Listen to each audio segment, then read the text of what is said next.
사무엘상 2장 11절에서 17절 제가 봉독합니다.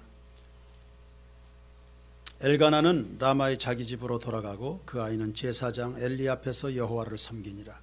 엘리의 아들들은 행실이 나빠 여호와를 알지 못하더라. 그 제사장들이 백성에게 행하는 관습은 이러하니 곧 어떤 사람이 제사를 드리고 그 고기를 삶을 때에 제사장의 사환이 손에 3살 갈고리를 가지고 와서 그것으로 냄비에나 솥에나 큰 솥에나 가마에 찔러 넣고 너 갈고리에 걸려 나오는 것은 제사장이 자기 것으로 가지되 실로에서 그곳에 온 모든 이스라엘 사람에게 이같이 할 뿐 아니라 기름을 태우기 전에도 제사장의 사환이 와서 제사 드리는 사람에게 이르기를 제사장에게 구워드릴 고기를 내라. 그가 내게 삶은 고기를 원하지 아니하고 날 것을 원하신다 하다가 그 사람이 이르기를 반드시 먼저 기름을 태운 후에 내 마음에 원하는 대로 가지라 하면 그가 말하기를 아니라 지금 내게 내라. 그렇지 아니하면 내가 억지로 빼앗으리라 하였으니 이 소년들의 죄가 여호와 앞에 심히 크면 그들이 여호와의 제사를 멸시함이었더라. 아멘.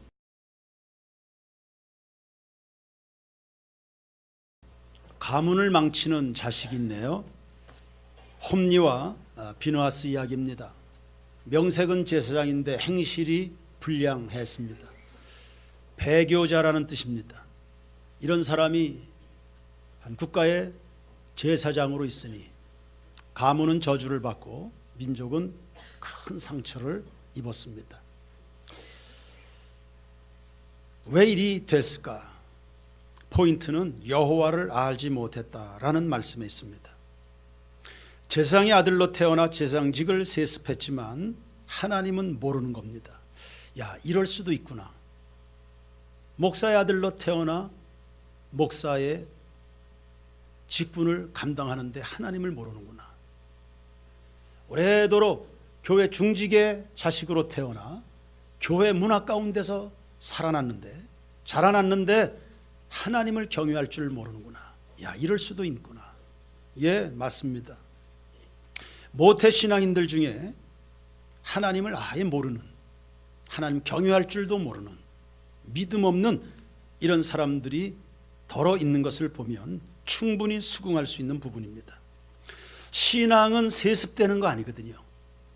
구원은 혈통이나 육정으로 나는 게 아닙니다. 가르쳐야 됩니다. 주의 교양과 훈계로 가르치고 예수님 말씀하셨듯이 너희는 가서 제자를 삼아 세례를 주고 분부한 모든 것을 가르쳐 지키게 하라. 세례를 주라. 무슨 뜻입니까? 구원을 발생시켜라. 그 안에 구원을 일으켜라. 예수의 그리스도의 심을 그 입으로 고백하고 그 은혜에 젖어서 주님 앞에 무릎 꿇어 예배할 수 있는 하나님을 경외하는 그 믿음을 발생시켜라. 이런 뜻입니다. 우리가 확정된 마음으로 가르칠 때 물과 성령으로 거듭나는 역사가 일어나는 겁니다. 인간은 가르쳐야 사람 구실하거든요. 물론 누가 가르치는가 하는 것은 매우 중요합니다. 가르치되 무엇을 가르쳐야 될까? 과목은 진리입니다. 복음이죠. 죄인을 향한 하나님의 사랑입니다. 이상하게 죄는 안 가르쳐도 잘 배웁니다. 전 그렇게 누구를 꼭 빼닮았을까? 가르쳐 준 적도 없는데. 그러나 좋은 것은 가르쳐야 됩니다. 하나님을 섬기는 것은 애정을 가지고 인내심을 가지고 가르쳐야 됩니다. 가르치되 말로만 하지 마시고요, 몸으로 가르치십시오. 말로만 하면 잔소리로 남습니다. 제가 설교만 하고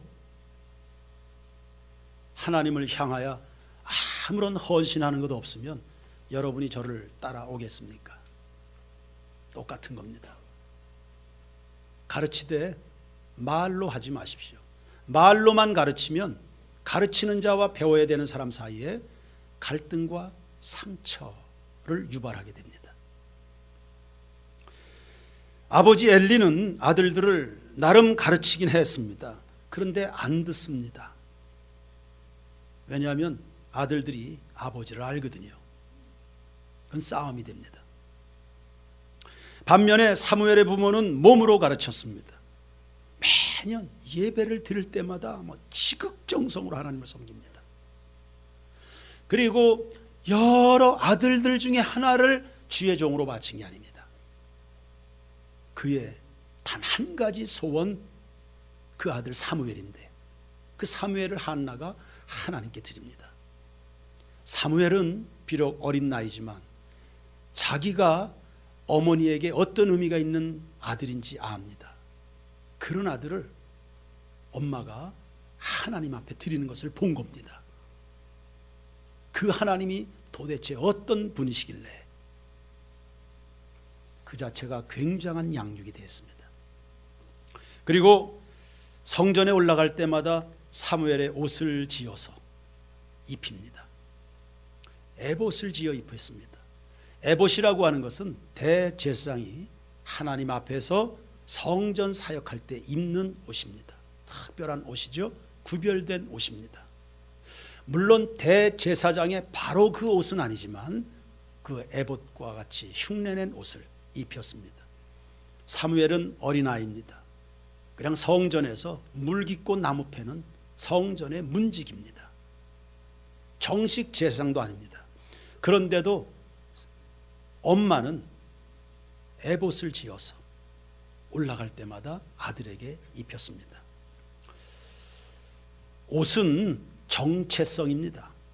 경찰은 경찰복을 입고 군인은 군복을 입습니다. 옷은 네가 누구인지, 네가 누구 앞에 있는지, 네가 무슨 일을 해야 되는지를 대변해 주는 옷이었습니다. 몸으로 가르치고 삶으로 가르친 겁니다. 신명기 6장 4절에 이스라엘아 들으라, 우리 하나님 여호와는 오직 유일한 여호와이시니 너는 마음을 다하고 뜻을 다하고 힘을 다하여 내 하나님 여호와를 어떻게 해요? 큰 소리로 어떻게 해요? 사랑하라. 오늘 내가 네게 명하는 이 말씀을 너는 마음에 새기고 네 자녀에게 어떻게 해요? 어떻게 해요? 부지런히 가르쳐라. 집에 앉았을 때든지 길을 갈 때든지 누워 있을 때든지 일어날 때든지 이 말씀을 어떻게 해요? 강론하라. 부지런히 가르치는 것, 부모들이 그 정도는 하겠죠. 그런데 그 앞에 네 하나님을 마음을 다해서 사랑하라고 있습니다. 하나님을 사랑하는 부모의 마음을 따라 가르쳐지는 양육을 말합니다. 본인은 하나님 사랑하지 않는데 말로는 본인은 하나님 사랑할 줄 모릅니다. 그 삶에 하나님 사랑하는 게 드러나지 않아요. 하나님이 최우선 순위가 아니에요. 말은 하나님을 사랑하라는 말씀과 부지런히 가르치라는 말은 짝을 이루고 있는 겁니다. 엘리는 1장 9절에 보면 한나가 그 갈급한 중에 일어나 기도하러 가는데 의자에 앉아 있습니다. 4장 18절 보면 백성들이 전쟁에 나가서 싸우고 있습니다. 엘리의 제사장은 비둔한 몸으로 의자에 앉아 있습니다.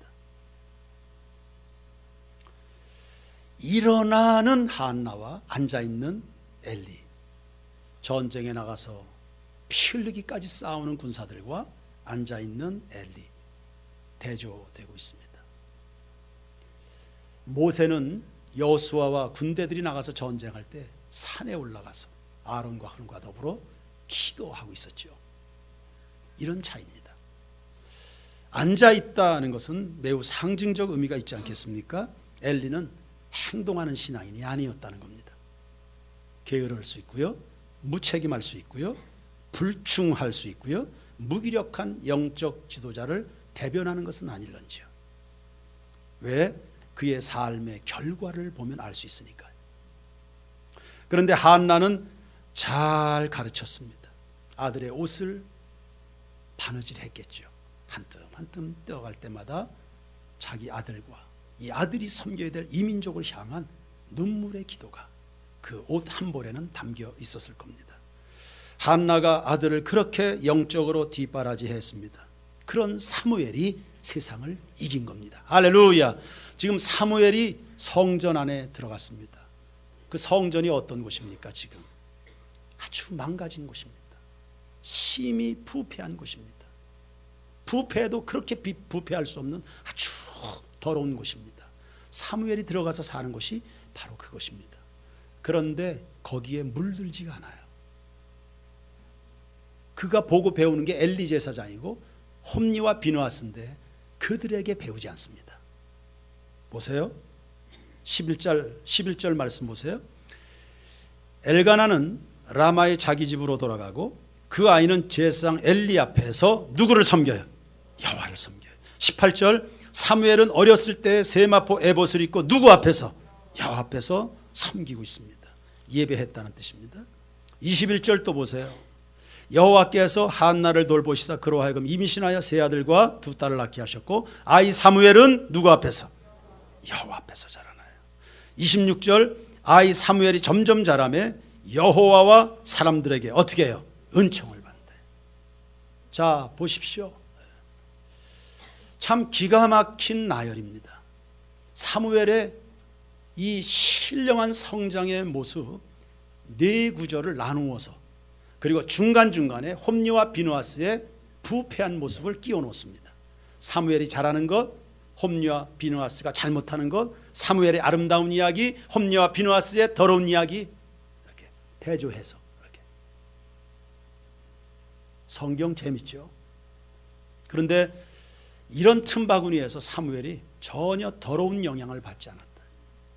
하나님의 사람으로 예쁘게 하나님과 사람 앞에 은총을 받는 민족을 걸머질 하나님의 사람으로 성장하고 있었다. 할렐루야. 지옥 같은 곳에서 공법을 물같이 정의를 하수같이 흐르게 하는 사람. 성전에 거룩함이 보이지 않아요? 하나님의 영광 나타나지 않아요? 그런데 그 속에서 3장 1절에 보면 말씀이 희귀한 시대라. 그런데 그 속에서 하나님의 음성을 듣고 있는 사무엘입니다. 성도 여러분, 여러분이 살아가는 환경을 탓하지 마십시오. 여러분이 살아가는 직장 생활의 형편에 대해서 부정적으로 말하지 마십시오. 오늘날 우리가 믿음 지켜가는 이 사회적 구조에 대해서 여러분 절망적으로 말하지 마십시오. 여러분이 어떤 부모 밑에서 성장했든지 거기에 대해서도 이제 여러분은 예수를 믿고 있지 않습니까? 환경 이런 거 탓하지 마십시오. 사무엘을 보니까 탓할 일이 아니네요. 세상을 능히 이기는 용사로 자라나고 있다는 이 사실. 여기에 그리스도인들의 매력이 있는 거 아닙니까? 통쾌하지 않습니까? 원수 마귀는, 세상의 불신자들은 여러분들을 시험 들게 해서 무너지게 하고 절망하도록 만들고 두려움에 사로잡히고 원망과 불평, 그래서 뒤틀린 인격 속에서 세상을 탄식하고 저주하면서 망가진 인생 살아가라고 그렇게 하는데, 근데 여러분은 그 속에서 아주 고고하게 아주 신령한 하나님의 사람으로 지나가는 것 통쾌하지 않습니까? 세인교회는 그런 문화를 이 세상에 형성해 나갈 수 있게 되기를 주의 이름으로 축원합니다. 사무엘만 이렇게 아름다운 게 아닙니다. 21절을 다시 한번 봅니다. 21절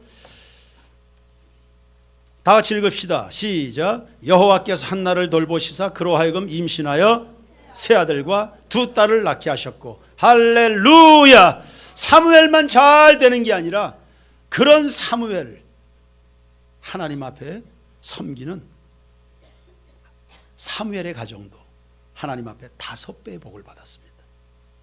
앞서도 이야기했지만 여러 개 중에 선택할 수 있는 하나를 드린 게 아니고 하나밖에 없는 그것을 마치 아브라함이 이삭을 주님 앞에 드리듯 이런 영적 믿음으로 하나님 앞에 서게 됐을 때 하나님이 5가지, 하나님은 우리의 생각하는 것이나 구하는 것에 능히 넘치도록 하시는 분이심을 믿습니다. 하나님 앞에 드리는 것은 절대 없어지는 게 아닙니다. 그 하나가 6이 돼서 돌아왔습니다. 마태복음 19장 29절에 하나님을 사랑하는 사람은 100배의 보상을 받는다. 이 말씀이 여러분의 말씀이 되기를 주님의 이름으로 축원합니다. 우리가 뭐 하나님 앞에 보상 받으려고 복 받으려고 이렇게 예수 믿나? 아니요. 여러분 경험 안 해봤으니까 그런 이야기 하는 거죠. 그런 삶이 있습니다. 100배의 보상을 받는다. 이제 홈리와 비느하스 이야기로 돌아가 보십시다. 사무엘은 이렇게 예쁘게 성장하고 있는데요, 홈리와 비느하스는 어떻게 하고 사는가? 13절부터 16절까지 보시면 하여튼 죽을 짓을 다 골라서 하고 있습니다. 13절부터 16절까지를 이렇게 보시면 첫째, 제사를 멸시했다 했습니다. 그 마음에 뭐 하나님이 없으니까 예배가 온전해질 리 없습니다. 그러니 예배를 잘 드리도록, 예배를 자주 드리도록 하기 이전에 그들 속에 하나님을 심어주는 게 우선 중요하겠죠. 하나님의 제물을 도적질했습니다. 백성들이 하나님 앞에 제사 드리기 위해서 제물을 가지고 옵니다. 그러면 그거 다 갈취하는 거예요. 하나님은 이미 레위기 7장을 보시면 성전에서 수종드는 제사장들을 위해서 그 몫을 지정해서 기업으로 떼주셨습니다. 이미. 그래서 백성들이 제물을 드리면 그 중에 가슴과 오른쪽 뒷다리는 제사장 몫으로 정해 주신 겁니다. 그거면 됐죠. 그거면 감사하고 만족하지요. 그런데 그것으로 모자라는 거예요. 이 사람들이 더 뺏어갔습니다. 억지로 다 뺏어가고. 예배를 드릴 때 순서가 있습니다. 제사 드릴 때요, 백성들이 제물을 드리면 기름을 걷어내서 하나님 앞에 번제로 드립니다. 불살라 드리는 제사입니다. 그 향기를 하나님이 흠양하시는 거거든요. 헌신입니다. 감사의 정신입니다. 그 기름을. 그런데 하나님 앞에 제사 드리기도 전에 와가지고 제물을 다 이거 달라 저거 달라 해서 다 가져가 버리는 거예요. 백성들이 오히려 제사장을 꾸짖습니다. 이렇게 하는 거 아닙니다. 제사 이렇게 드리는 거 아니에요. 우린 조상적부터 제사 이렇게 배우지 않았습니다. 그렇게 말하는데도 말 듣지 않습니다. 밑에 하수인들 시켜가지고 제물을 다 뺏어가는 겁니다. 제사를 망가뜨렸습니다. 그뿐 아니라 22절을 보시면 우리가 잘 아는 말씀대로 성전에서 수종드는 여인들과 간음을 행합니다. 홈리와 비느하스는 결혼한 유부남입니다. 4장 19절에 보시면 비느하스의 아내가 나옵니다. 아이를 낳다가 죽습니다. 아내가 있는 가장입니다. 그런데 성전의 여인들과 뭐 가리지 않고 음란한 짓을 행합니다. 이것도 예배를 망가뜨리는 일입니다. 하나님이 우리 성도들에게 우상을 섬기지 말아라, 하나님을 두려워하라, 그렇게 가르치는 이유, 숨은 또 하나의 이유가 있습니다. 홈리와 비느하스는 이걸 이방 종교에서 배운 겁니다. 이방의 제사장들이 성전에서 수종드는 여인들과 음란한 짓을 행하는 것은 바알과 아스타로 신전에서 횡행하던 일이었습니다. 거칠 것 없이 그런 짓을 합니다. 그걸 홈리와 비느하스가 그걸 배워가지고 도입한 겁니다. 남들도 남의 종교도 다 저렇게 하니까 우리도 뭐 못할 거 있냐, 이렇게 해서 이것을 도입했습니다. 예배를 더럽힌 거죠. 이쯤 해서 우리 예배가 혹은 제사가 어떤 의미가 있는지를 좀 정리를 해보십시다. 제사라는 것 혹은 신약의 예배라고 하는 것은 죄와 관계가 있습니다. 죄 때문에 제사 드리는 겁니다. 때마다 가축 전염병으로 농가들이 홍역을 치르고 있지요. 지금도 구제역 때문에 고생들 많이 하고 있습니다. 그나마 전염병은 그거 지나갑니다. 그리고 방역에 힘쓰면 잡을 수 있습니다. 그런데 죄는요, 약이 없어요. 이 죄를 처리할 치료제가 역사에 존재하지 않습니다. 이 죄라는 것은 인간의 탐욕과 손을 잡으면서 사정없이 막 퍼져나갑니다. 그리고 그 죄에는 반드시 하나님의 심판이 따르지요. 바로 이 심판에서 인간이 구원받고 제사함 받기 위해서 세워진 제도가 제사인 겁니다. 죄인에 대한 하나님의 진노를 막아서는 방파제, 그게 바로 예배입니다. 그것이 바로 예수님의 십자가 제사였지요. 예수님은 죄인을 위해서 십자가에서 자기 몸을 속죄제물로 드리심으로 온 죄인 인류를 향한 하나님이 쏟아붓는 온갖 저주를 그분이 온몸으로 막아내신 겁니다. 그게 제사의 절정입니다. 그 주님의 제사를 기뻐하고 감사하고 기념하는 것이 제사요.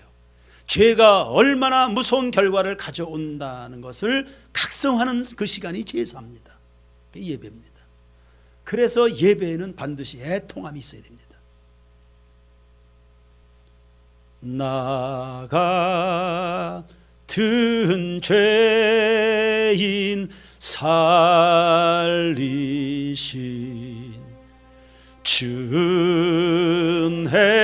놀라워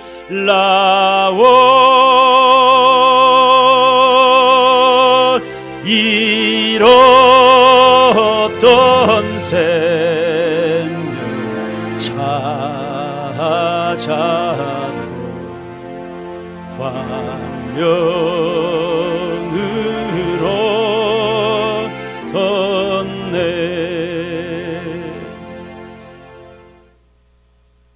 이게 예배입니다. 요즘 한국교회 이제 트렌드 중에 하나가 이제 예배자 학교 뭐 이런 것들입니다. 저희 교회 학교 아이들도 예배를 배우고 있습니다. 여기서 말하는 예배라는 것은 기능적인 것들을 전수하는 게 아닙니다.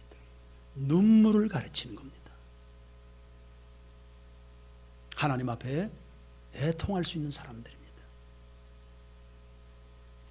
죄가 가져오는 결과와 그 결과를 긍휼로 뒤덮으셔서 우리에게 하늘을 안겨주신 그분의 사랑에 대한 감격입니다. 그 은혜를 잊고 살면서도 여전히 이 모양으로 살아가는 것 때문에 가슴을 치고, 그럼에도 또 용납해 주신 주님 때문에 눈물을 흘리고, 하나님 우리 세인교회 예배를 예배되게 해 주시옵소서.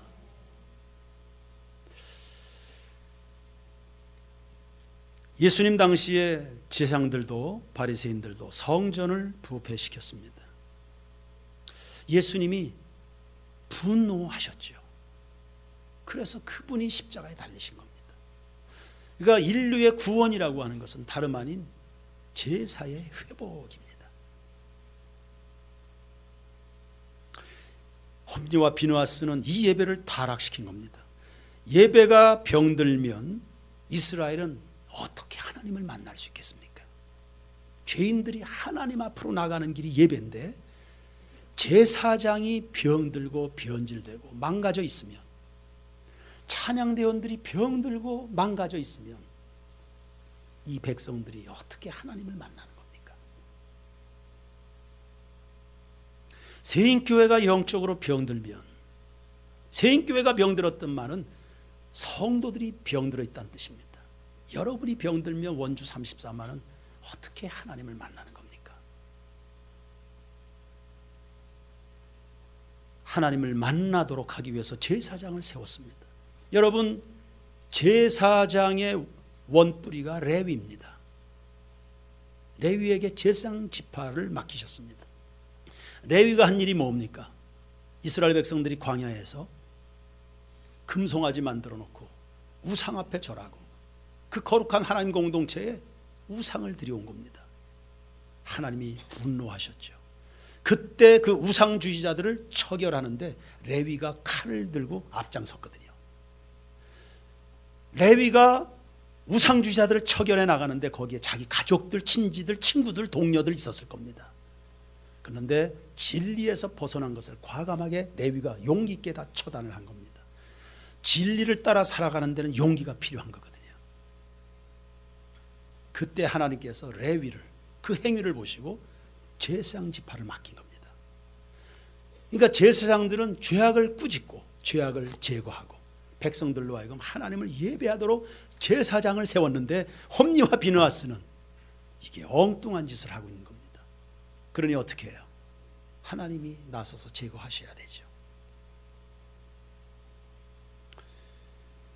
하나님과 사이를 열어놓으라고 키리대라고 이 시대에 세인교회를 세워놨는데, 만약에 교회가, 성도들이, 두렵고 떨리지만 저를 비롯한 목사들이 하나님과의 사이를 가로막고 있다면, 여러분 절망이 있다면 달리 절망이겠는가요? 바로 이것이 절망인 거예요. 이 절망을 걷어내야 되지. 이 절망을 걷어내야 되는 거지. 하나님이 이 절망을 몰아내기 위해서요, 1차적으로 아버지가 아들을 책망합니다. 그래서 24절 25절 말씀을 보십시오. 24절 25절 보시면, 내 아들아 그리하지 말라. 내게 들리는 소문이 좋지 아니하니라. 너희가 여호와의 백성으로 뭐하도록? 여호와의 백성으로 복을 받도록 만들어야 되는데 범죄하게. 홈리와 비느하스를 보면서 사람들이 시험 들지 않았을까요? 많은 상처를 받았을 거고 예배를 무시하게 됐을 겁니다. 예배의 무가치성이 부각이 됐겠죠. 25절, 사람이 사람에게 범죄하면 하나님이 심판하시려니와 만일 사람이 여호와께 범죄하면 누가 그를 위하여 간구하겠느냐 하되, 그들이 자기 아버지의 말을 어떻게 해요? 안 들어요. 들을 리가 없죠. 들을 리가 없죠. 세속적으로 살아가는 사람이 하늘의 소리에 귀를 기울일 리가 없습니다. 범사에 경건에 이르기를 힘쓰는 우리 교우들이 되기를 축원합니다. 그 뒤에 아주 무서운 말이 나옵니다. 그들이 자기 아버지의 말을 듣지 아니하였으니 이는 여호와께서 그들을 어떻게 해요? 죽이기로 작정했다. 성도 여러분, 혹 말씀을 듣기에 거북하게 느껴집니까?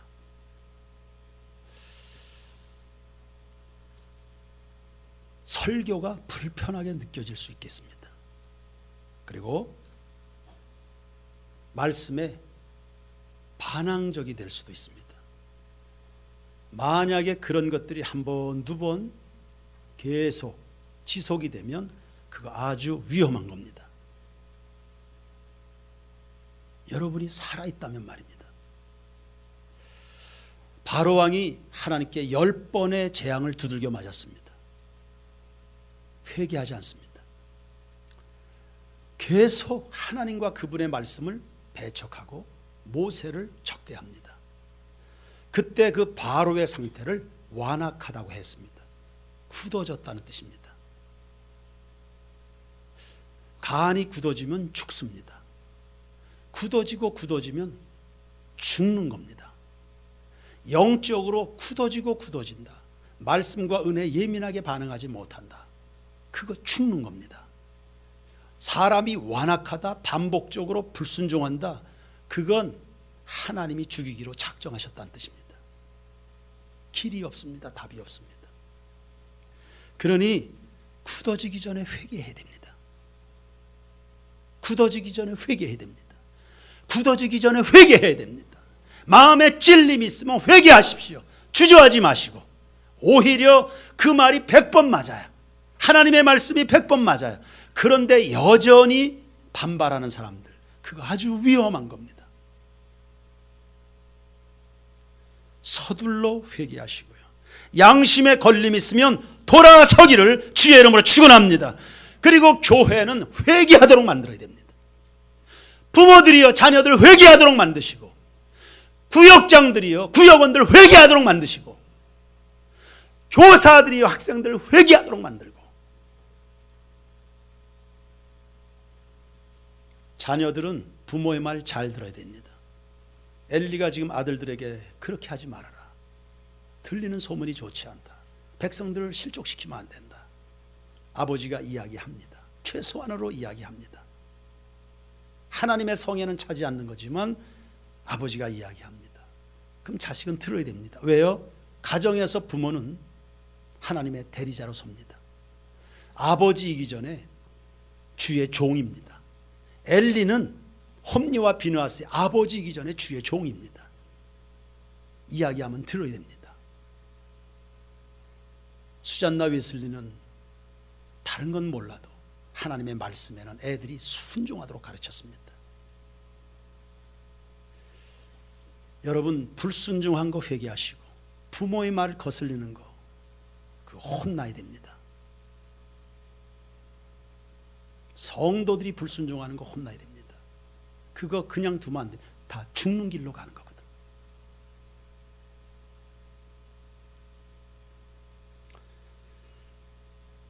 아버지 엘리가 아들들을 지적합니다. 그런데요, 늦었어요. 훈계 시점이 늦었습니다. 여러분, 늦었습니다. 아들들 파악하는데 너무 늦었고요. 애들이 썩을 대로 썩었습니다. 단호하지도 않아요. 사람이 느슨해요. 성도 여러분, 진리에 단호하시기를 주의 이름으로 축원합니다. 자식들이 이 정도 되면요, 가만두면 안 되지. 너 관둬라. 징계를 내리든지 치리해야죠. 치리해서 아니면 최소한 근신을 주든지. 너 이런 식으로 해서 어떻게 해? 하나님이 두렵지도 않냐? 너 그만둬라. 목사 그만둬라. 그만두게 만들어버려야죠. 사역 그만두게 만들어야 되지. 근데 싸고 돌았습니다. 29절을 보십시오. 29절. 너희는 어찌하여 내가 내 처소에서 명령한 내 제물과 예물을 밟으며 네 아들들을 어떻게 해요? 예, 하나님보다 자식들을 더 중요하게 해서.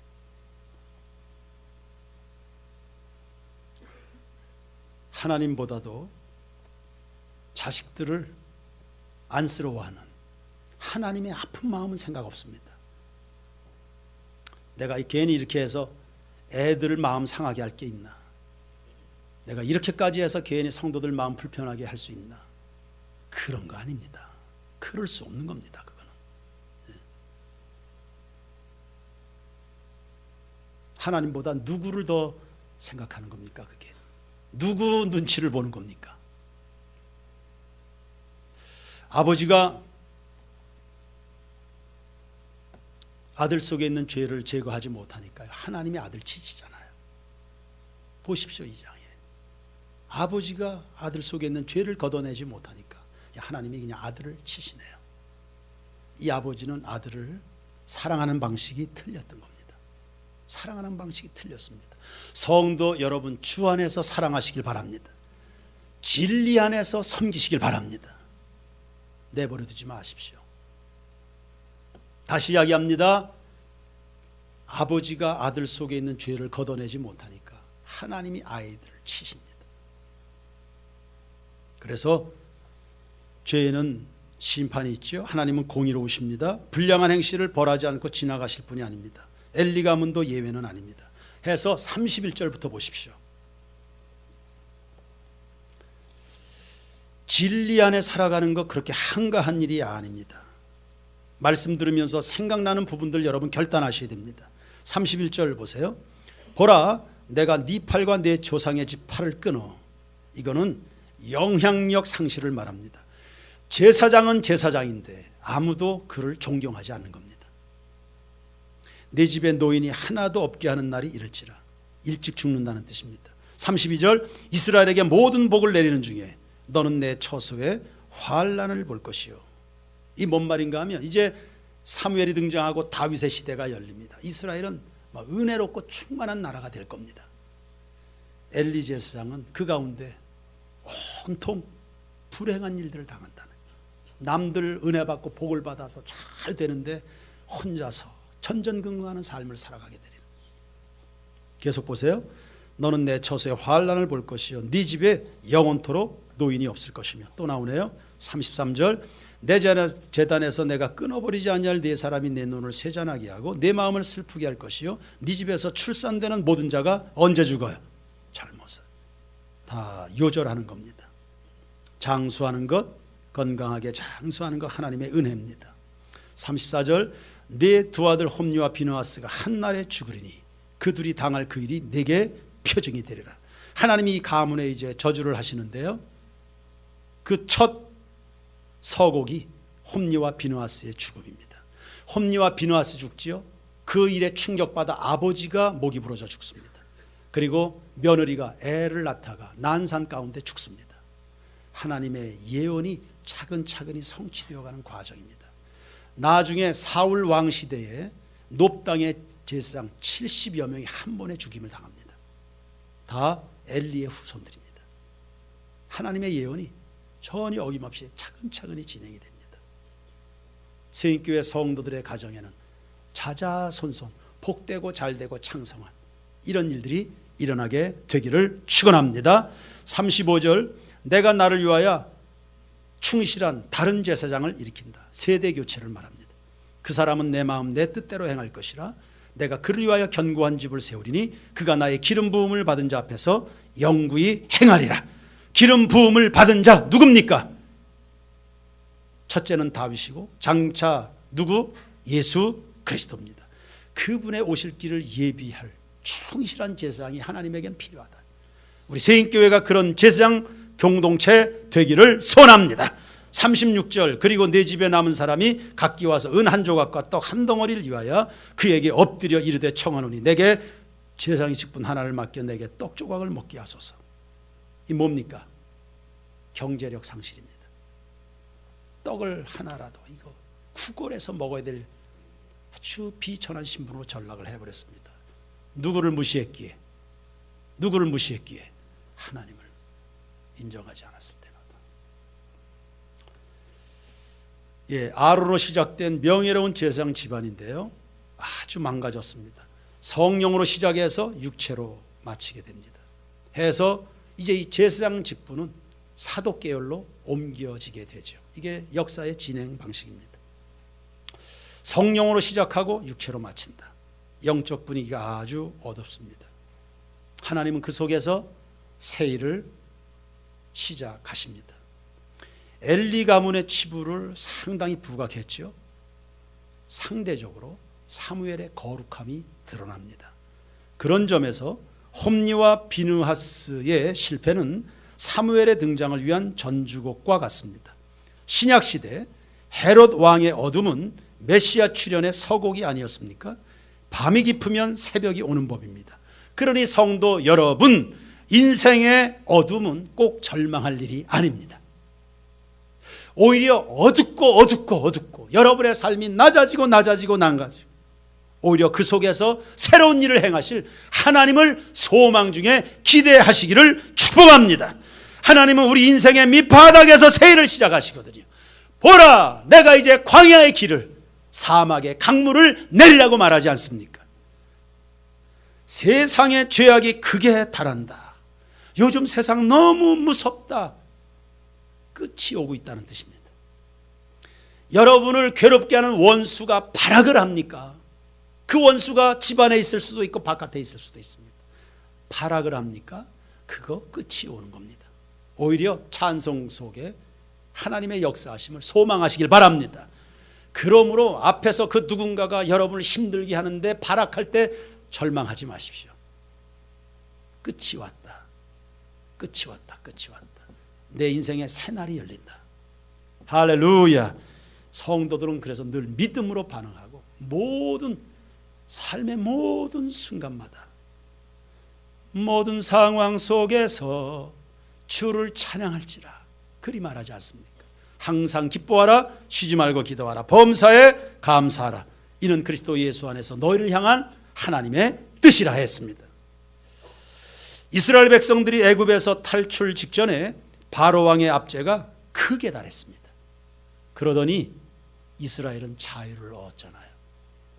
야곱은 삼촌집에서 고생하고 최악의 상황이 됐습니다. 하나님이 그를 거기에서 끄집어내서 고향으로 돌려보내십니다. 가장 힘들고 괴로운 그 순간이 여러분에게 새날이 열리는 순간입니다. 하나님을 찬송하시길 바랍니다. 출애굽 시대는 하나님이 모세를 보내셨고 사사 시대는 사무엘을 보내셨고 세상 끝날엔 우리를 살리시라고 예수 그리스도를 보내주셨는 줄로 믿습니다. 사방 우겨쌈을 당합니까? 전후좌우 캄캄합니까? 아니요. 그 속에서 한나처럼 사무엘처럼 예배자로 서 계십시오. 예배를 파수하시고 하나님 앞에 감사와 애통하는 마음 유지하십시오. 여러분에게 새 일을 주실 줄로 믿습니다. 찬양합시다. 516장.